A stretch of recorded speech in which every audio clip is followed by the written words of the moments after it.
Hi Gemini, welcome back to the Astrology 33 channel. This is your November 2023 tarot reading. Thank you to those of you who've liked, viewed, shared, and subscribed to the channel. I appreciate all of that. For those of you new to the channel, it's Taurus with me in front of us. It's Celtic crossword as always, and I also pulled the 4 agreements, wisdom, the oracle, and Mudra card for you guys. We're actually going to start the reading off by rolling those astrology dice we have in front of us to get an idea of where your focus should be as far as that goes.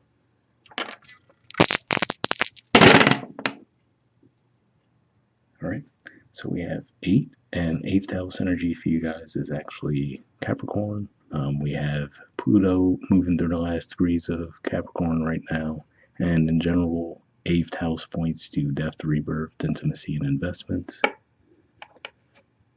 Alright, we have Sagittarius, and Sagittarius is your opposite sign, and generally speaking, 7th house points to partnerships and contracts, and of course, as we get toward the end of November, we'll be in Sagittarius season.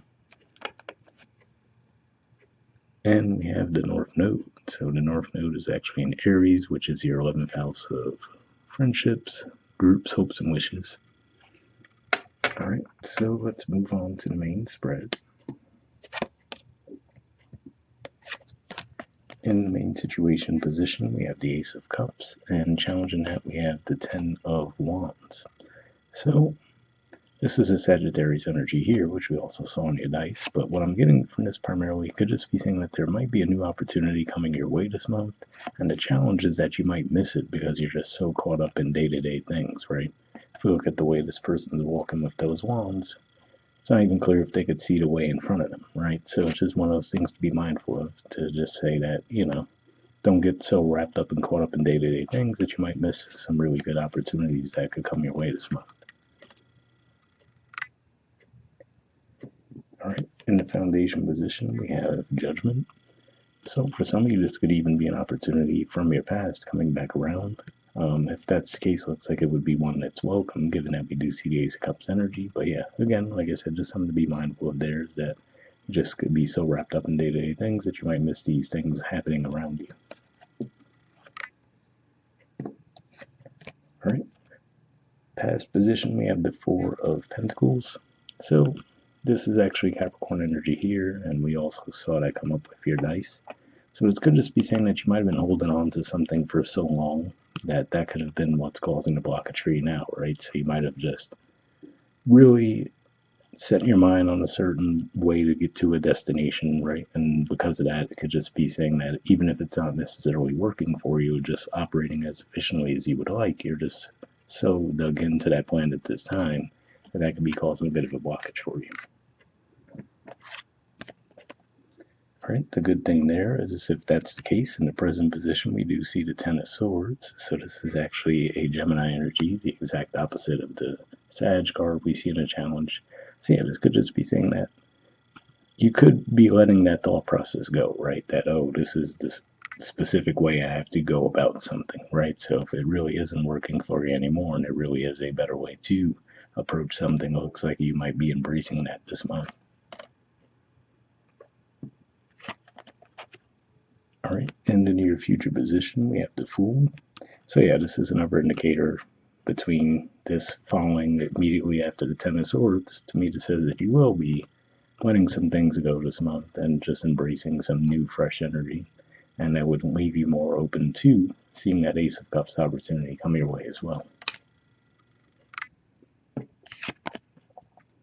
Alright, in the position of your influence on the situation, we have the 6 of Wands. So this is actually a Leo energy here, which represents your third house communication, and usually points to the level of success, the level of recognition.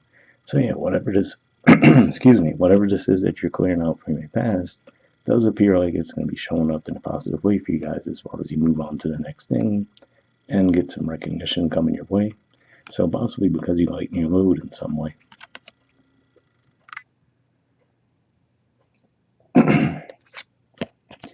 In the environment position, we have the World. So yeah, to see the World card come up here too could just be saying that this was something that you've probably been dealing with for quite some time, and now you're finally releasing it. So for some of you, this could point to, we're just about to have that full moon eclipse in Taurus coming up in a couple of days, in a few days, whatever, and then toward the end of November, there's going to be a full moon in your sign as well. So maybe with one of those cycles, that could be what helps bring something to a completion to where you finally do integrate a lesson that's probably been coming your way for quite some time, given that we see the 10 wands there, the 10 swords, right? So this isn't like something that just started. It's probably something that's been going on for a while. Now it looks like you're finally getting to that point of release this month. All right, in hopes or fears position, we have the Four of Swords. So yeah, for a lot of you, this is probably a hope, right? Where maybe you were hoping to heal from whatever the situation was, to put it behind you, right? To not feel as burdened by a certain situation. And it looks like the energies at play over this next month are actually going to be supportive of that. All right, and in the outcome position, we have the Ace of Pentacles. So yeah, definitely looks like more fresh energy here between the Ace of Cups, the Fool, the Ace of Pentacles. Definitely looks like you're releasing something for sure, and then embracing new fresh energy coming your way, which is definitely a positive. All right, bottom of the deck, we have the Seven of Pentacles. So yeah, for some of you, could just be looking at how long you have been on this road, right, and wondering, was it still worthwhile to continue on that road, right? And maybe you felt like your return on investment was starting to shrink as time went along. And given that that's Taurus energy, again, I feel like you'll probably be feeling that energy coming up really soon here as we approach that full moon eclipse in Taurus. All right, for your Four Agreements card, we have Don't Make Assumptions. And it says, let your life be transformed. So definitely seems to align with some of these cards we see here.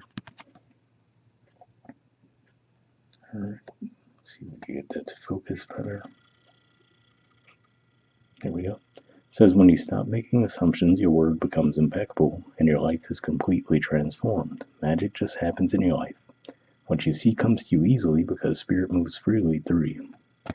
So definitely a positive message there, and at the very least, just reading that makes me think of that Fool energy we see, right, versus the Ten of Wands, the Ten of Swords, very heavy energies, moving to a much lighter energy there. All right, moving on to your Wisdom Oracle card, we have Exchanging Gifts. Here's the artwork, and the number is 27. So let's see what this has to say.